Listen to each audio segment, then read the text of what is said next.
मित्रांनो नमस्कार.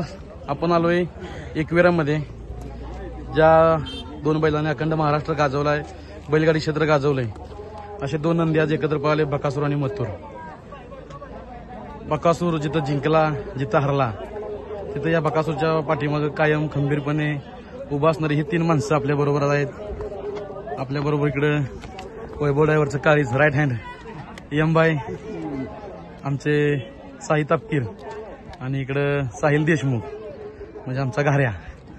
किती काय गारू, काय सांगाल आजच्या या जोडीबद्दल? चांगली म्हणजे कशी?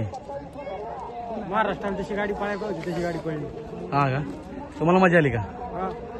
साई काय सांगशील? काय नाही, गाडी चांगली पळती, प्रेक्षकांची इच्छा होती म्हणून नियोजन झालं, गाडी पळाली. साहिल, तू बरेच वेळा बघितलंय कॉलेज वगैरे सोडून तू बैलाबरोबर कायम असतोस, काय त्या म्हणजे त्या मागचं कारण काय आहे? बैलावर प्रेम आहे आपलं, बैलासाठी आपण पुढेही जातो राहतो. हा का, बैलासाठी आपण काही यमबाई, का हो तुम्हाला सगळे असे म्हणतात की वैभव ड्रायव्हर आपले, वैभव ड्रायव्हरचा राईट हँड म्हणून तुमची ओळख आम्ही आता सगळीकडे करून देतोय, याच्या मागचं रहस्य काय आहे नक्की?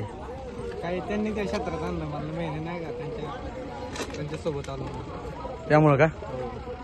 मग गाडी कशी पळाली बकासूर आणि मथुरची गाडी? पळाली, खाली जरा कमी पळाली, हा वरती आता गटाला एवढी पळायला सिमेल चांगली पळली. हो सेमीला चांगली. चालतंय, चला धन्यवाद तुम्ही वेळ दिल्याबद्दल. धन्यवाद साहिल भाऊ.